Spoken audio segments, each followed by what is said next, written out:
Halo, malam semua. Malam, Pak. Halo, Pak.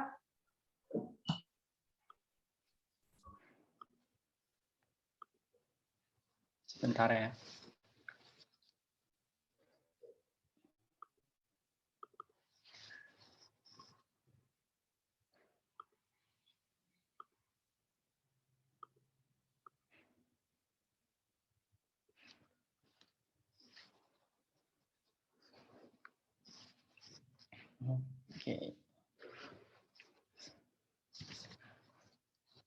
Oke.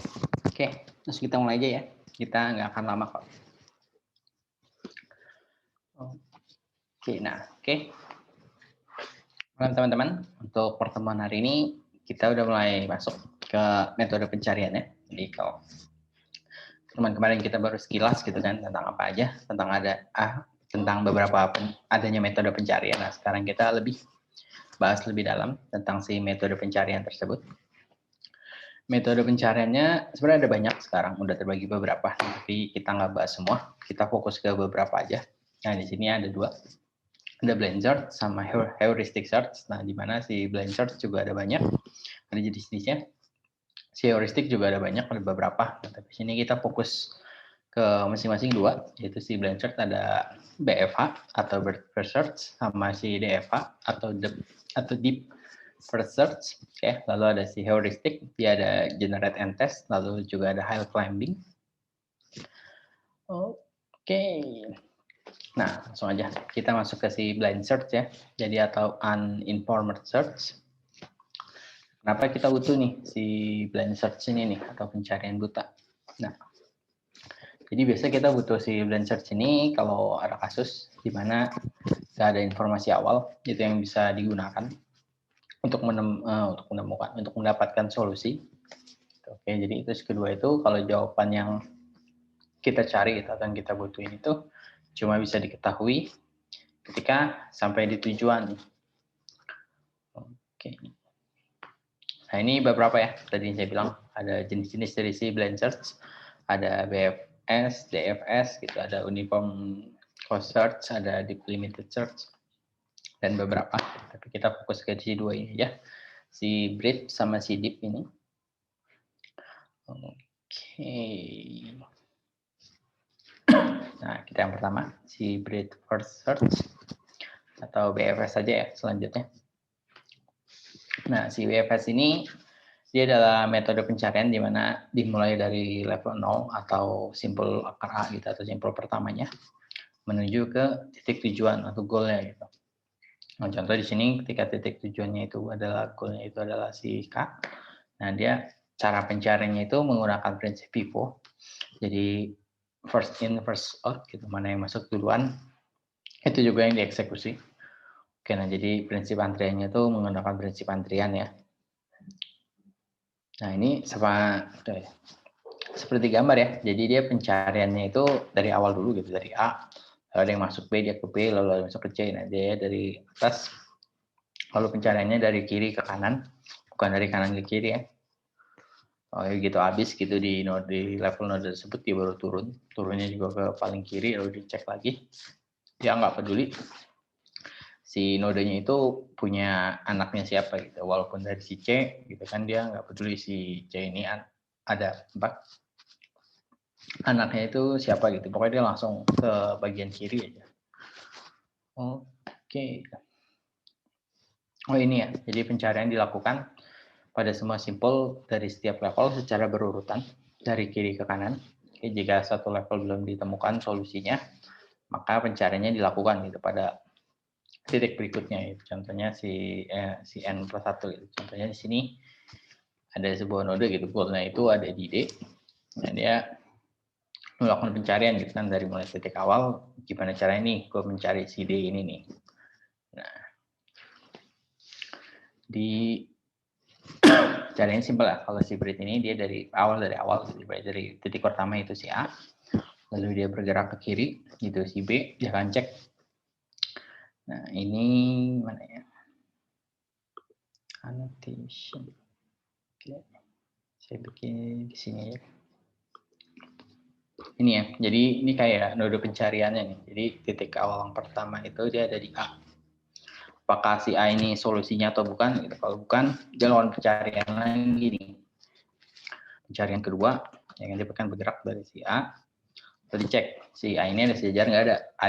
Ada yang sejajar atau tidak nih? Kalau nggak ada dia kan turun. Turunnya pasti selalu mulai dari yang paling kiri. Oke, nggak peduli ini anaknya atau bukan.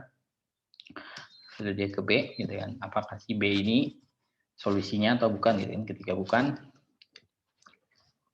yang ketiga, gitu kan? Dia dari A ke B, lalu dia ke C ya, karena dari kiri ke kanan. Apakah si C ini cek lagi nih? Apakah si C ini merupakan solusinya atau bukan nih? Nah, ketika udah ternyata bukan juga dia turun lagi. Nah, baru dia dari A ke B, ke C, lalu ke si D ya. Apakah si D ini solusinya atau bukan nih? Nah, kalau nyata dia adalah goalnya atau solusi udah.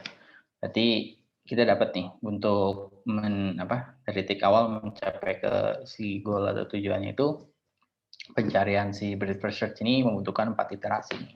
Jadi dari titik awal dia ke A mau ke D itu dia membutuhkan 4 iterasi atau 4 kali pencarian. Nah, bisa dinaik. Aduh. Oh, nggak hilang. Oke. Kita clear aja ya.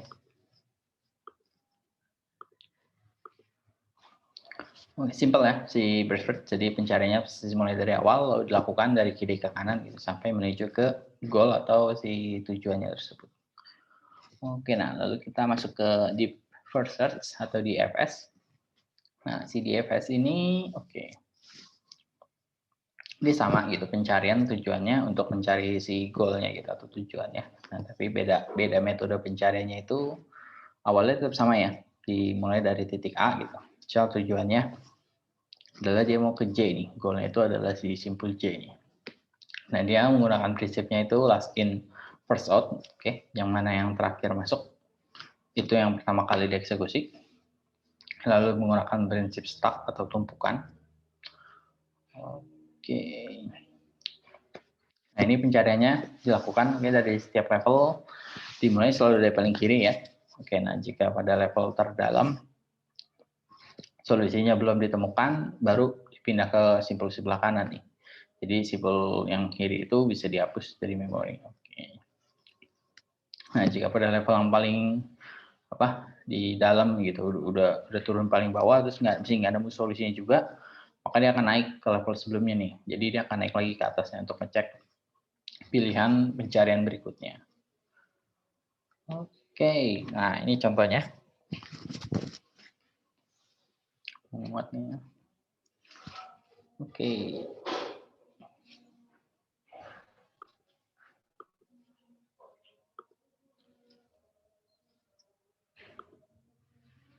Kita di sini deh.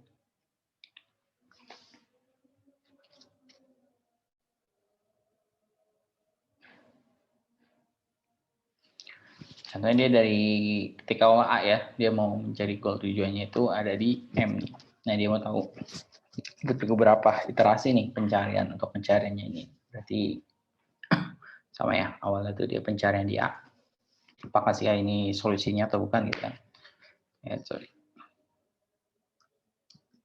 Apakah si A ini solusinya atau bukan? Kalau bukan, bisa ini.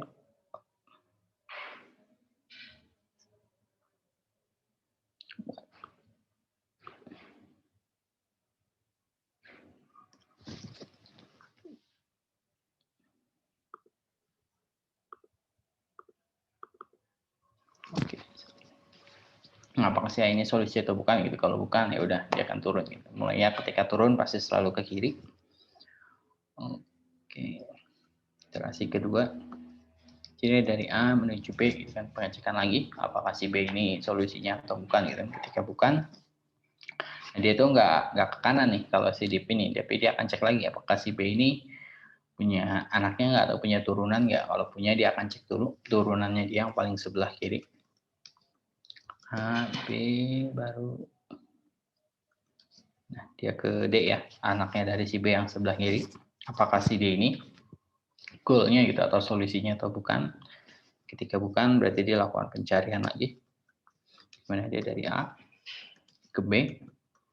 Nah, si D ini punya anaknya lagi nggak? Nah, ketika dia cek dia masih ada anaknya, nanti baru turun lagi ke anak yang sebelah kiri, itu adalah si A.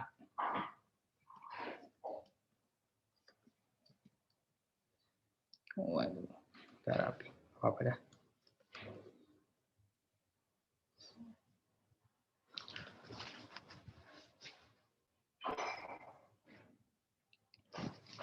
Wah, ini ntar agak memanjang sepertinya, apa-apa deh.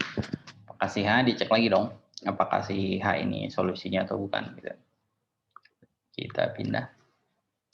Ketika si H ini juga bukan solusinya, dia akan cek lagi apakah si H ini punya turunan atau enggak nih. Punya anaknya turunan enggak. Ketika dia enggak ada, baru dia pindah ke sebelah kanan. Nah, ketika dari si H ini, otomatis si H ini udah bukan solusi, itu dihapus dari memori si H ini. Jadi dihitamkan di sini.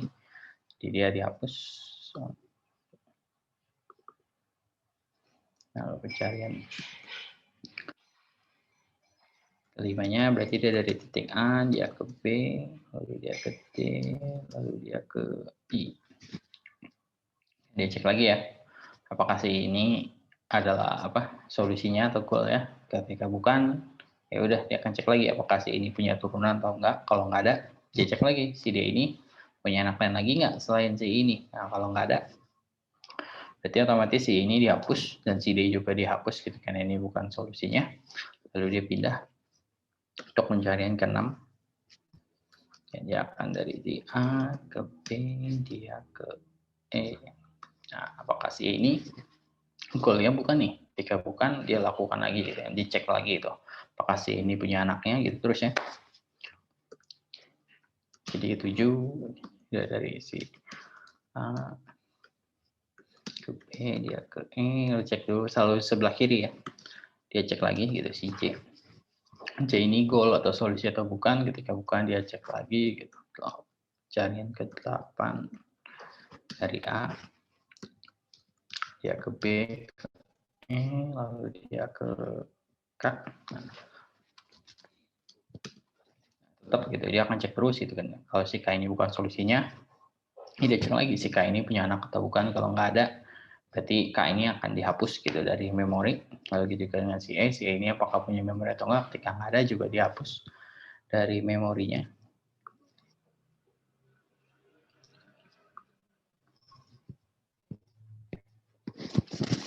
Oke.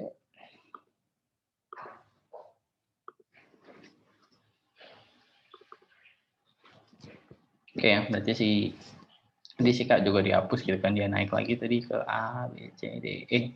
Si ini juga bukan gitu kan, E itu dihapus, lalu dicek lagi ke si A.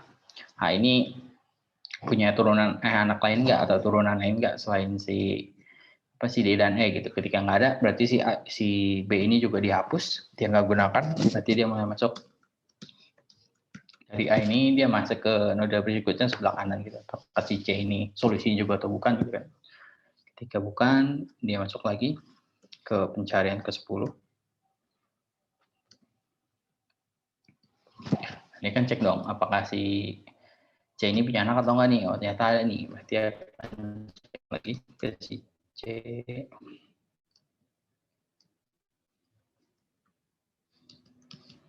Sebelah kiri dulu ya. Berarti dia ke F. Gitu. Apakah si F solusinya atau bukan? Kalau bukan, dia cari lagi.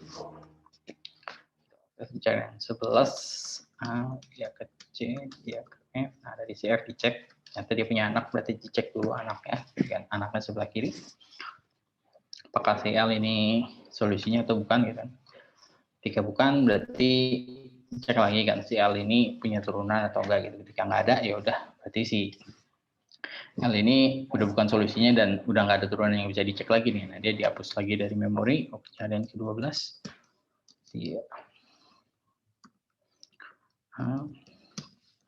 C ke F lalu ke M. Nah, ketika dicek kan si M ini apakah solusi atau bukan. Nah, ketika iya ya udah pencarian berhenti nih. Dia dapatkan golnya. Jadi kita tahu nih, ternyata ketika menggunakan reverse search ini dari A untuk mencari goal si M ini, dia nyata membutuhkan 12 kali pencarian atau 12 kali iterasi nih. Nah, jadi kalian bisa ya ngejabarin gitu ketika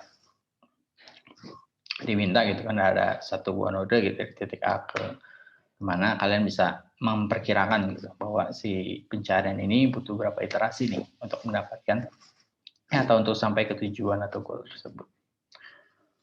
Oke, ini saya clear lagi aja.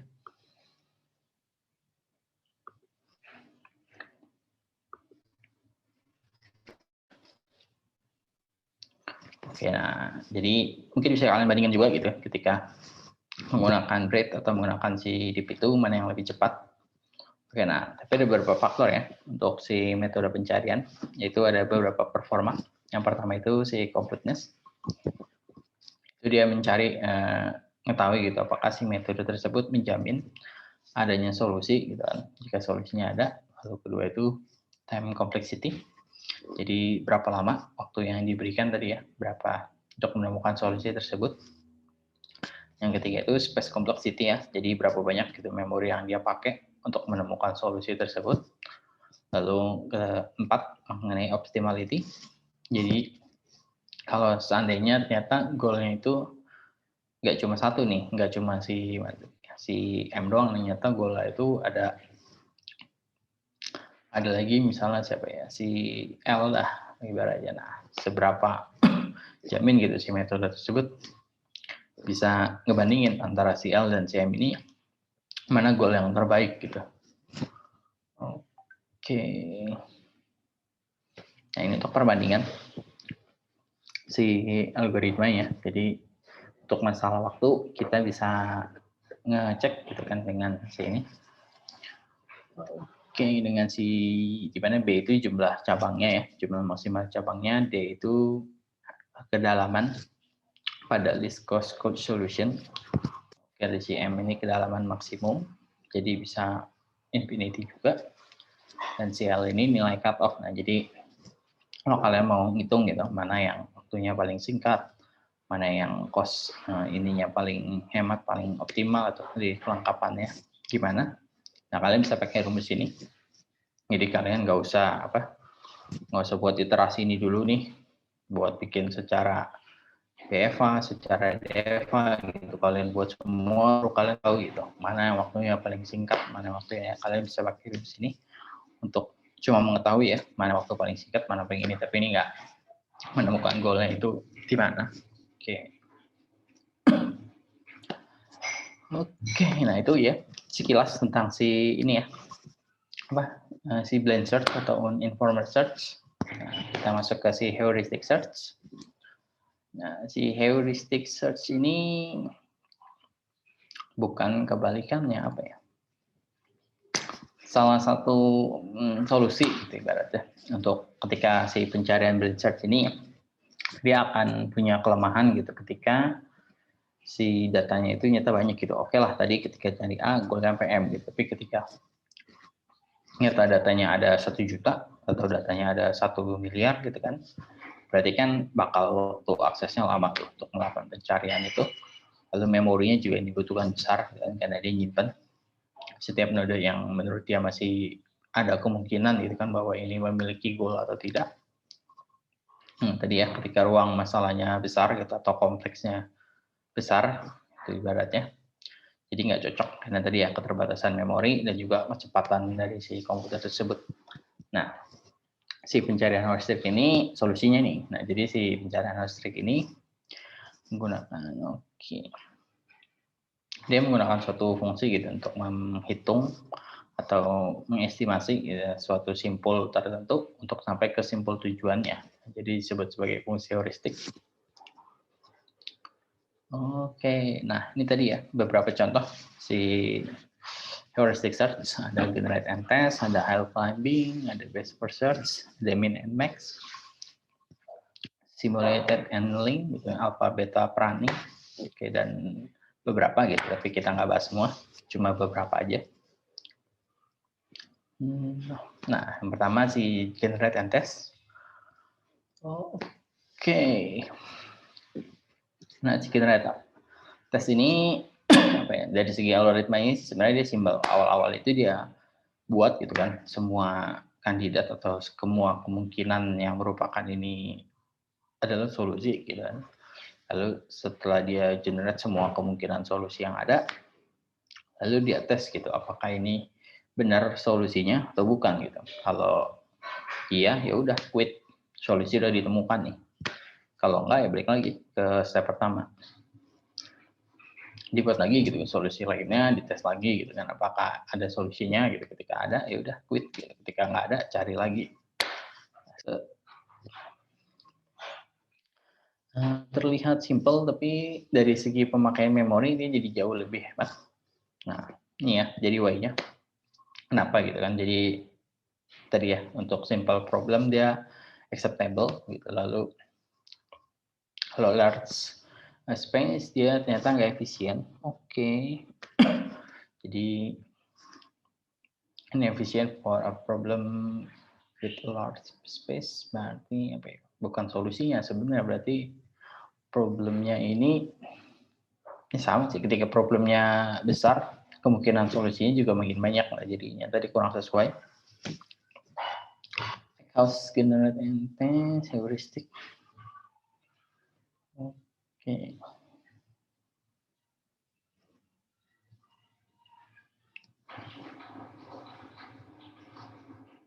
Oke, nah si generate and test dia nggak apa ya, seperti nggak buka bukan nggak memberikan path yang sepertinya itu adalah apa menuju ke solusinya gitu, ibaratnya dia cuma ngecek ini solusi atau bukan gitu. Kalau iya ya udah, tapi kalau bukan ya udah. Oke. Nah, ini sama ya, jadi dia nge-generate list of candidate atau list of solution, lalu dia tes gitu kan, semuanya di apply apakah ini solusinya atau bukan. Nah, jadi apa ya, mirip kayak perulangan sebenarnya. Jadi dia buatin sebuah data, lalu dia perulangan gitu kan, di looping semua datanya, lalu dia cek apakah si A ini solusi atau bukan, nah, gitu. Apakah dia sesuai. Kita butuh angkanya nilainya adalah 5 gitu kan. Kita generate semua angka gitu, dia cek gitu kan, apakah satu ini sama dengan 5, ketika enggak ya cek lagi berikutnya apakah 2 sama dengan 5, ketika bukan cek berikutnya. Ketika 5 adalah 5 ya udah. Jadi misal nilai C adalah 5 ya itu adalah solusinya. Oke, nah ini si hill climbing ya. Si hill climbing ini oke, searching for a good step, climbing to the top of the hill. Oke. Nah, jadi dia hill climbing ini sama sebenarnya kayak generate and test, cuma bedanya ditambah direction to move. Oke, jadi si heuristic functionnya itu estimate gitu seberapa dekat tadi statusnya yang diberikan terhadap goalnya. Oke, nah jadi sebenarnya sama kayak si generate and test, dia buat possible solution lalu dia tadi ya di tes satu persatu. Nah, cuma bedanya kalau si generate and test itu dia cuma ngecek gitu, ketika ini solusinya pencarian berhenti, ketika dia bukan udah dibuang gitu. Tapi kalau si generate and test ini dia tambahin mungkin satu parameter, jadi dia buat menampung. Ketika dia cek gitu kan nilainya 2, apakah ini solusi atau bukan gitu. Ketika bukan dia tetap simpan. Ini nilainya 2 nih.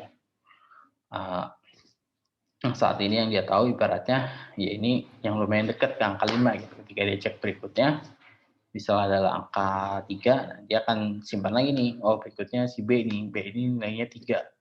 3 ini lebih baik nih, lebih mendekati dari goal awal 5 gitu. Kayak nilai C, nilainya adalah 1, ya otomatis si C nggak disimpan. Oh, ternyata si B ini masih lebih baik daripada si C. Nah, jadi dari grafik itu kita bisa kelihatan tuh, grafik dari awal pencariannya ini jadi dia seperti apa? Dia seperti climbing, seperti benar-benar awalnya gitu kan, dari awalnya 2 gitu kan, ketika dia dapat solusi awal gitu 2 adalah nilai yang paling mendekati untuk saat ini gitu kan, dibandingkan 5, lalu pencarian berikutnya dia dapat 3, lalu pencarian berikutnya ketika 1 dia nggak simpan ya, ketika berikutnya dia dapat berapa. Nah, jadi dia seperti awal-awal seperti climbing gitu untuk mendekati ke goalnya tersebut. Oke, oh ini ya, jadi dia nge-evaluate nilai awalnya, kayak tadi nilai awalnya diberikan, berapa, lalu dia nge-looping semua solutionnya gitu yang ditemukan. Oke. Nah, ketika dia nemuin goal, dia quit ya. Tapi ketika tadi nemuin nilai yang lebih baik dibandingkan sebelumnya, maka nilainya itu disimpan, gitu, nilai lamanya dibuang. Jadi dia simpan nilai barunya. Tapi kalau nggak lebih baik, dia nggak simpan. Oke, evaluation function. Oke, kenapa si high climbing ini ya dia butuh nge-evaluasi gitu kan. Si version ini mana yang apa ya, task specific knowledge-nya ke dalam control proses. Oke. Oke lah. Nah, tapi si ini ya, ada beberapa kelemahan karena tadi kita tambahin satu gitu kan, variabel penampung buat nyimpen si state dia terakhir. Nah, otomatis kan kita akan butuh memori lebih gitu ibaratnya dibandingkan si generate and test yang dia nggak akan butuh gitu, dia cuma ngecek kalau ini solusinya selesai, kalau bukan ya udah lanjut terus gitu. Dia nggak butuh memori penampung. Nah, jadi ini menjadi kelemahan gitu atau disebut sebagai lokal maksimum kalau ternyata state awal yang diberikan itu udah yang terbaik, lebih baik gitu daripada pencarian berikutnya, daripada semua tetangganya atau semua pencarian berikutnya. State awal yang kita berikan itu udah paling baik nih. Jadi beratnya awalnya kita berharap dia nge-climbing kan, mendekati ke goal, ternyata dari awal aja udah nilainya paling baik. Nah, jadi dia nggak bergerak kemana-mana gitu, atau dia tidak climbing gitu, nilainya itu ya tetap di state awal aja. Oke. Nah, ini plateau ini sama. Nah, kalau tadi terlalu lebih rendah, nah kalau nyata nilainya itu sama terus gitu, ketika pencarian awalnya dari 3, cek berikutnya adalah 3, berikutnya 3, berikutnya 3, berikutnya 3. Yang kita expect climbing nyata nggak kan, malah dia datar. Ya otomatis ya kayak pencariannya itu ya cuma memakan waktu lebih lama aja gitu. Oke, tapi tidak mendapatkan hasil perubahan yang signifikan. Oke. Nah, reach ini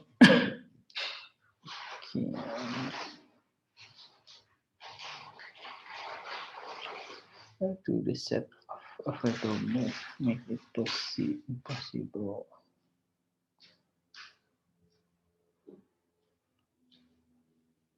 Oke, ini kalau ini ya. Kalau ternyata goal yang kita berikan itu ternyata mungkin terlalu impossible, terlalu sulit gitu untuk ditemukan impossible to find, bukan ditemukan bahasa enaknya. Jika goal yang kita cari itu terlalu rumit nih si pencariannya ini untuk ngeset gitu, apakah nilainya ini lebih baik nggak daripada sebelumnya. Jadi si pencariannya ini dia bingung gitu ketika dia dapat nilainya ini lebih baik atau enggak sih ibaratnya gitu. Ketika dia bingung, jadi dia nggak bisa menentukan gitu bahwa nilai ini lebih baik atau enggak. Jadi dia impossible to climb up. Jadi dia nggak bisa naik, nggak bisa kemana-mana karena dia sendiri bingung gitu untuk menentuin apakah si parameter ini lebih baik dari sebelumnya atau tidak. Oke, nah ini cara keluarnya. Jadi dia ada proses backtrack ya. Jadi dia backtrack beberapa node gitu untuk menuju different direction. Lalu dia make a big jump. Oke, bikin lompatan besar gitu untuk dapat section baru, untuk mendapat suatu kondisi yang berubah. Nah, lalu dia ini sama ini dia ngerubah direction juga sesekali. Oke. Hill climbing is a local method for the unit. Oke. Ini bisa kita pakai gitu sebagai dalam local method itu untuk bisa ngedeset ya kayak tadi. Dia nyimpen state sebelumnya gitu, ibaratnya ini bisa kita pakai gitu si state sebelumnya itu untuk kalau kita butuh gitu keputusan immediately untuk bukan immediately, buru-buru untuk suatu keputusan yang mendadak gitu, ketika awalnya pencarian ini belum selesai terus kita mau cut off gitu, ada datanya 1 juta gitu, pencarian baru 1.000, kita mau liatin dulu nih mana goal terbaik gitu. Nah, ini bisa kita pakai. Oke. global information make the heuristic function ya. Oke. Nah ini ya si conclusion ya. Jadi si heuristik ini nggak efisien sebenarnya. Dua-duanya sih sebenarnya, baik mau si pencarian acak maupun si heuristik.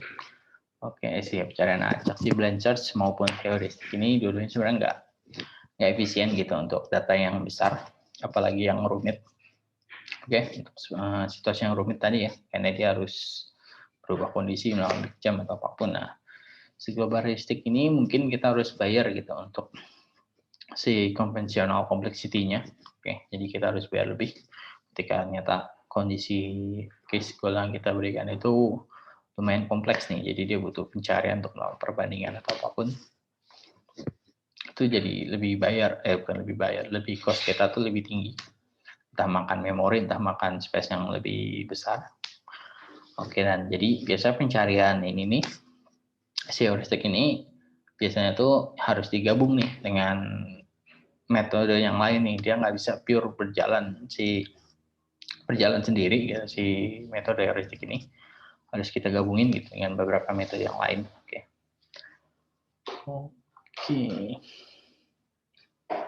Nah, udah deh. Tadi beberapa metode pencarian. Oke. Sesuai janji saya nggak lama. Sampai sini ada yang mau nanya dulu sebelum saya absen?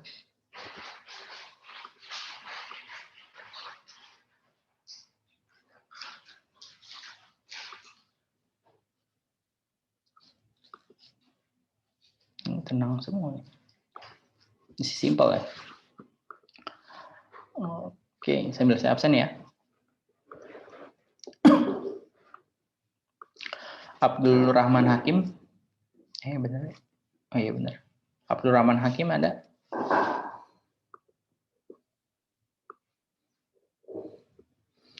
Abdul Rahman nggak ada ya?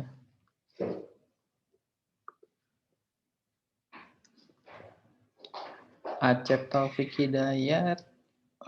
Oke,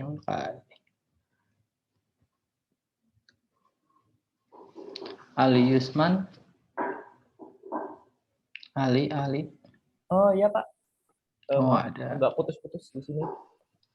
Oke. Alfonsus.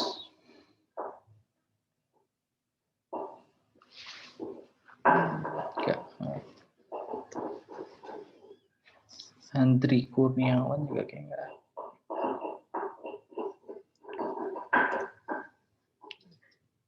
Ardian Ibnu.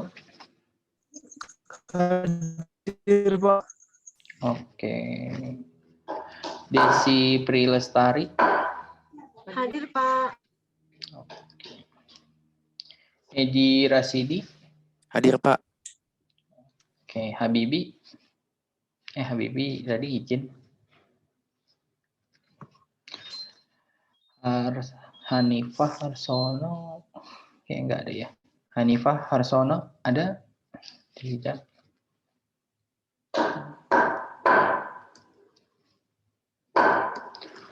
Ilham Hamdi. Ilham.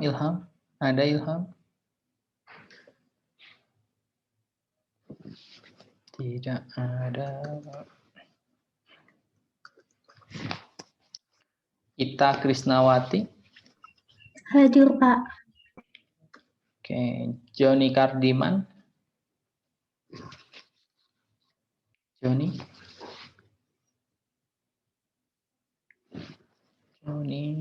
tidak. Kolis Taufik Rohman. Kolis ada? Kolis. Fitriono. Hadir Pak. Oke. Muhammad Fakri. Hadir Pak, hadir. Oke, Muhammad Wisnu. Hadir Pak. Nur Iqmal.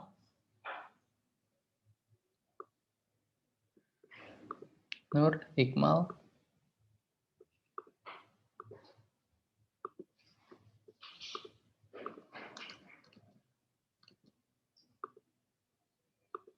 Tidak ada. Pontianus Prayogo. Hadir, Pak.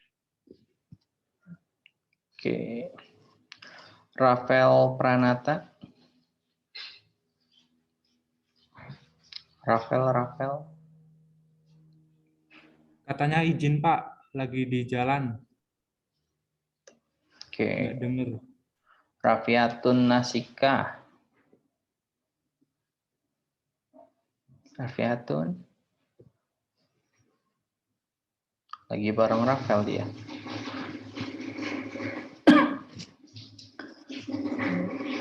Oke. Ini kita Yunisara. Hadir, Pak. Oke.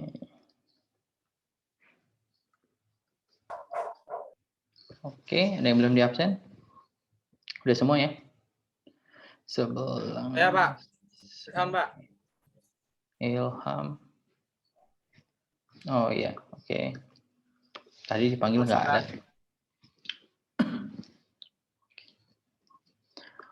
12.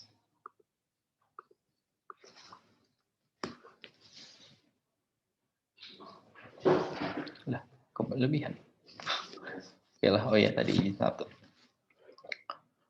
Oke, itu aja dari saya. Kalau nggak ada yang bertanya, nggak ada nih. Yakin nih? Kalau nggak ada, saya akhiri pertemuan hari ini. Thank you for today semuanya. Terima kasih, Pak. See you next week. You. Oh iya, lupa saya. Tugas. Tugas saya lupa update. Jadi saya perpanjang ya 1 minggu buat kalian. Jadi kalau kemarin sempat ngecek atau apa, belum ada.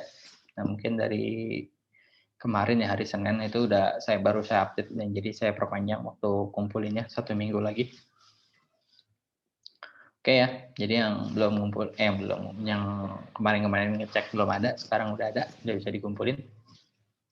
Oke, thank you semuanya. Bye. Terima kasih, Pak. Terima kasih Pak. Oke. Iya, Pak. Terima kasih, Pak. Oke, yuk, bye-bye semua. Good night, sir.